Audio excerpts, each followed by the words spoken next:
마테오가 전한 거룩한 복음입니다. 주님 영광 받으소서. 그때 예수님께서는 갈릴레아 호숫가로 가셨다. 그리고 산에 오르시어 거기에 자리를 잡고 앉으셨다.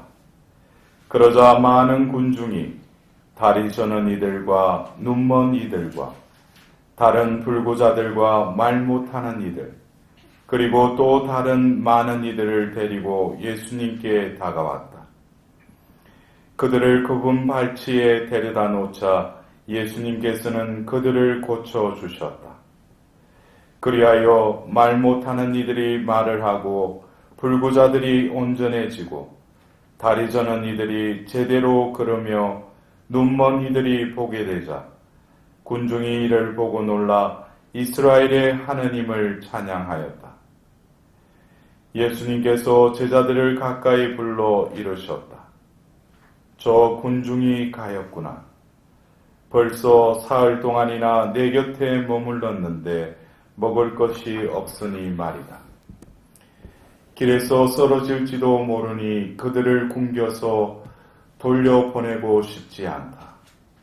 제자들이 예수님께 이 광야에서 이렇게 많은 군중을 배불리 먹일 빵을 어디서 구하겠습니까? 하고 말하였다. 예수님께서 너희에게 빵이 몇 개나 있느냐 하시자 그들이 7개가 있고 물고기도 조금 있습니다 하고 대답하였다. 예수님께서는 군중에게 땅에 앉으라고 분부하셨다. 그리고 빵 7개와 물고기들을 손에 들고 감사를 드리신다. 떼어 제자들에게 주시니 제자들이 군중에게 나누어 주었다. 사람들은 모두 배불리 먹었다.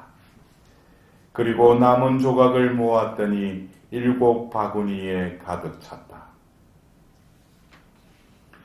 주님의 말씀입니다. 그리스도님 찬양합니다.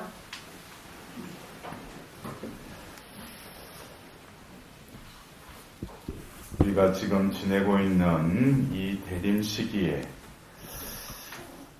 교회에서 우리에게 또 말씀의 양식을 먹으라고 매일 미사책에 이렇게 우리에게 제시한 이 말씀 전례를 우리가 대림식이라는 이 빛 아래에서 이렇게 바라보자면 왜 교회에서 이 말씀들을 우리에게 이렇게 들려주는가? 교회를 통해서 그것은 분명히 뜻이 있어서 여러 성경구절 중에 이렇게 배치를 해놨지 않겠습니까? 하답송, 알렐루야, 복음 한호송의 어떤 그 말씀들. 그래서 우리가 이 대림 시기를 지내면서 다시금 우리가 대림 시기에 본당마다 특강도 있고 여러 가지 또 기회가 있겠지만 매일매일 우리에게 주어진 이 말씀을 잘 먹으면은 참 이게 대림 시기의 은총이 늘 우리에게 이게 충만하리라고 또 우리가 이 말씀을 읽고 묵상하는 여러분이 되셨으면 합니다. 우리가 오늘 그 복음의 이 말씀 이것을 우리는 성경에 나오듯이 5,000명, 4,000명 빵의 기적으로 우리가 또 익히 아는 말씀이잖아요, 그죠? 이 말씀을 그냥 예수님 시대에 어떤 한 사건으로 우리가 받아들일 수도 있지만 오늘 일독서에 이사야서에 이렇게 말씀을 이렇게 보노라면 그날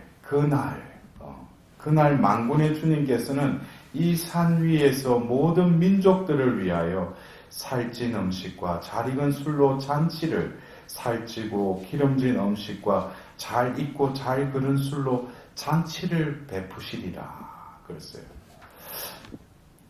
이 이사야서 25장 6절의 이 말씀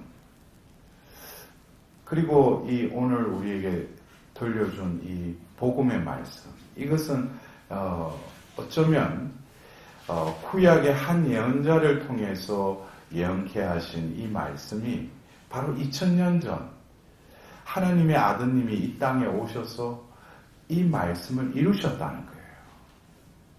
그렇지만 이 이루심은 완성되기까지 또 이 말씀은 계속 그 아버지의 때를 향해서 계속 이 말씀은 인도하고 있죠.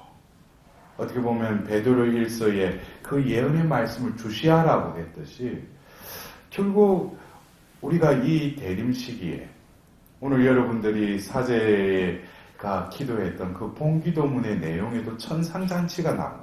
우리가 하나님으로부터 영원한 생명을 받고 천상잔치에 들게 하소서 그랬어요. 그러니까 그 본기도문의 그 내용과 이렇게 연관하자면은 시간적으로는 이 구약의 한 예언서의 말씀, 또 복음의 한 기절의 말씀, 더불어서 본기도문에 우리가 지향하고 오늘 이 전례를 통해서 우리는 다시금 이 대림 시기를 왜 하나님이 마련해 두셨는가. 그래서 우리가 그 대림 시기 감사송 그 1번을 보면은 분명히 교회에서는 이 대림 시기 첫 번째 이 부분에서 우리가 깨달아야 할 것은 우리가 기다려야 될 그 오심은 두 번째 오심이죠. 첫 번째 오심은 이미 오셨잖아요. 그런데 우리 교회에서는 분위기를 첫 번째 오시는 그 분위기로 다시금 우리를 이끌어가요. 결국 성탄 시기가 다가오면 2000년 전 그 베들레헴에 탄생한 예수님께로 또 우리는 갈 거예요. 그렇다면은 우리가 왜 2000년으로 또 다시 돌아가야 되는가? 또 그리고 우리는 이 성탄을 맞이한다는 것이 두 번째 오시는 그 예수님을 맞이하기 위해서 교회를 통해서 이 대림 시기를 마련해놨다는 거죠. 그것에 대해서 교회에서 이 대림 시기 첫 번째 감사송에서 첫 번째 오시면 구약에 마련된 임무를 예수님은 이루시기 위해서 그래서 완수하셨다는 거예요. 그것은 바로 그분을 통해서 다 이루어졌다는 거예요. 그래서 바로 이 구약의 모든 말씀은 누구를 향했어요? 예수 그리스도를 향했다는 거예요. 예수님을 통해서 다 이루어졌다는 거예요. 그리고 더불어서 예수님은 우리에게 구원의 길을 열어주셨다는 거예요. 그래서 이 구원의 길로 하나님께서는 당신의 자녀들을 모아서 이 구원의 길로 우리를 교회를 통해서 교회의 주인이신 성령께서 우리를 이끌어서 결국 두 번째 오심은 우리에게 마련된 그 상급을 우리에게 주실 것이니 우리는 깨어 기도하는 거예요. 그러니까 우리가 이 자칫 대림시기 하면 어떤 과거를 다시금 되돌아가는 것처럼. 그러나 왜 우리가 과거를 돌아가야 돼요? 우리 편에서 과거라는 것은 어떻게 보면 시간적인 제한에 우리가 묶여 살기 때문에 과거라고 표현하지만 왜 하나님께서 다시금 이 대림 시기에 교회를 통해서 첫 번째 오셨던 그것을 예언했던 구약의 말씀과 또 이루어진 신약의 말씀을 왜 우리가 다시금 들여다봐야 되느냐 이거예요. 그것은 이미 하나님께서는 우리에게 제시하셨다는 거예요. 열어주셨다는 거예요. 그러나 우리가 그 길을 지금 가고 있지 않으니까. 그러니까 다시금 첫 번째 오실 때 그 상황, 그것을 들여다보라는 거예요. 어떻게 예수님이 오셨는가?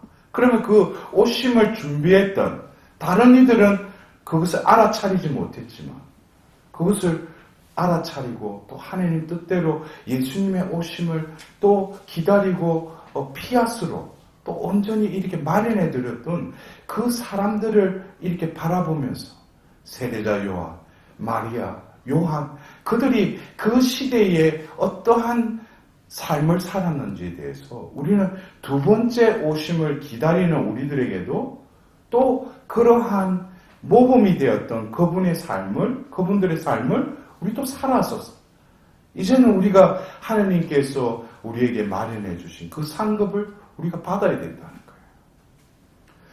거예요. 그렇다면은 2000년 전 예수님께서 그 빵의 기적을 한 이 사건, 이것은 다분히 그곳에 모인 사람들이 배불리 먹었다 하고 끝나는 사건이 아니죠.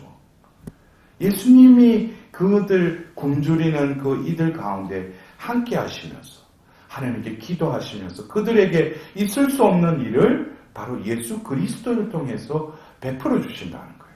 이것이 바로 이 대림 시기를 지내는 우리들에게도 이 현세의 어두운 가운데, 어떻게 보면 현세적으로 나는 이 굶주림이라는 것이 어떻게 보면은 이 현세의 모든 제약에 균등한 배분과 어떤 풍요로움 속의 빈곤이라는 어떤 제약의 어떤 양태 가운데 우리는 똑같이 이 굶주림 가운데 있다는 거죠. 그러나 진정으로 우리 눈에는 보이지 않지만 현존하시는 하나님께서는 우리의 그것을 다 채워주시고 더 남을 만큼 하나님이 늘 우리에게 베풀어 주시기를 마다하지 않으신다는 거예요. 그래서 우리는 어쩌면 이 한 사건이지만 이것은 구약의 이사야서를 통해서 바로 그 하나님의 그날을 향해서 예수님이 와서 한 사건을 통해서 그것을 이루셨다는 거예요. 그리고 우리 교회에 이 말씀이 선포될 때 우리도 역시 2000년 전에 있었던 그 사건, 그것이 지금 내가 머물고 있는 삶의 자리에서 예수님과 함께 있음을 알고 예수님께 간하고 그러면 이루어질 수 없는 일을 예수님을 통해서 이루어 주신다는 거예요.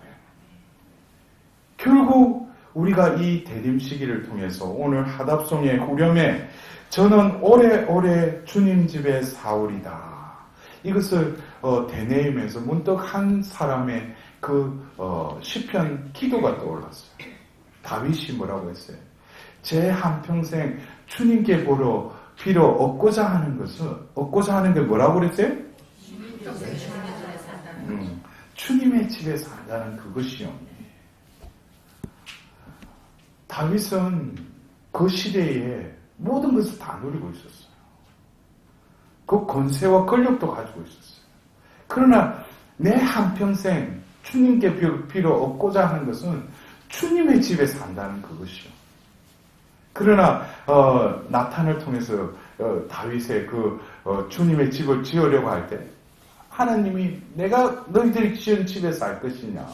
결국 솔로몬을 통해서 이 성전을 세우게 하시지만 그 주님의 집에 대한 열망.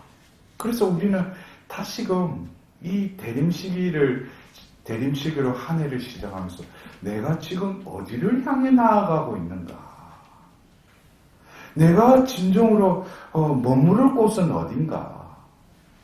그것에 대한 방향 설정을 또 우리는 한 해를 시작하면서 대림 시기를 통해서 우리는 분명히 알아차려야 된다.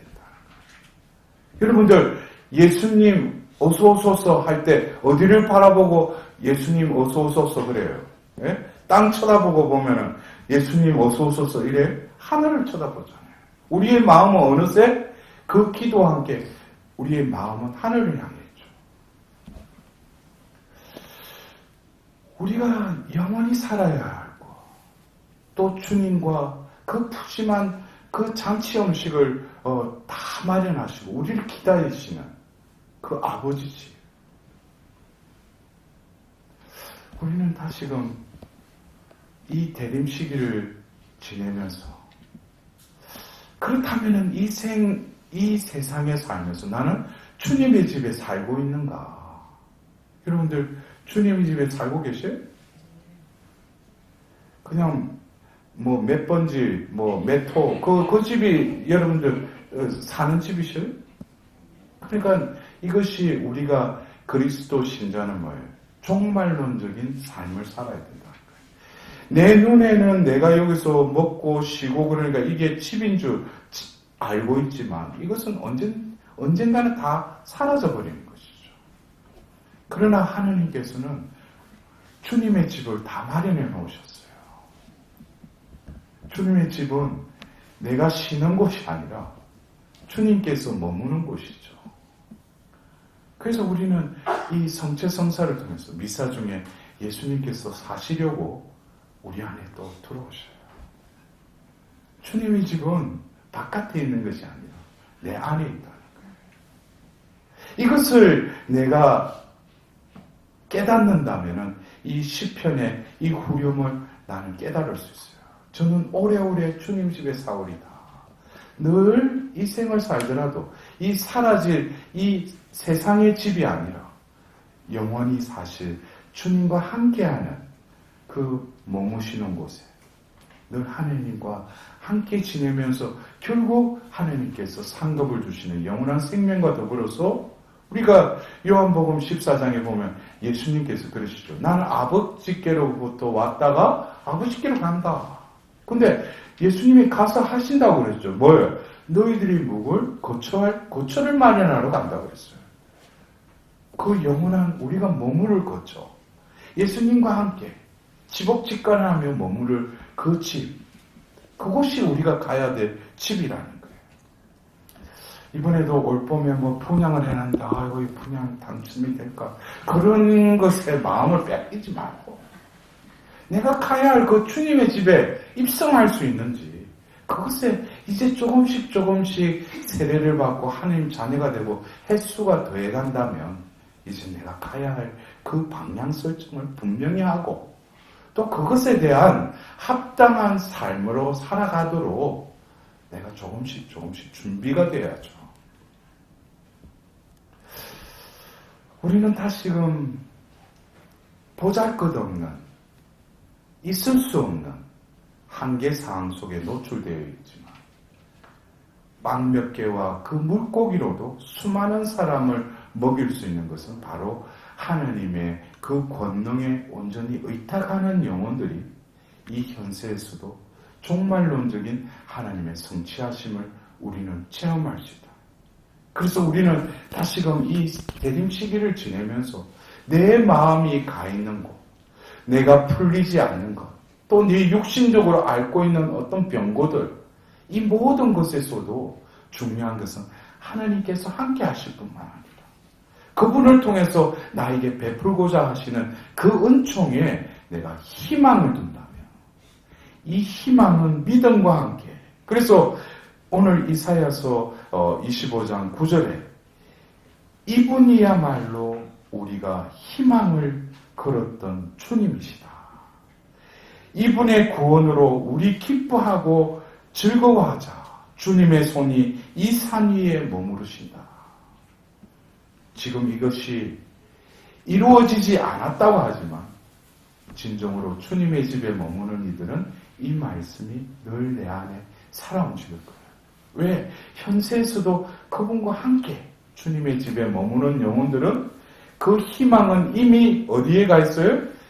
하나님 집에 가 있는 거예요.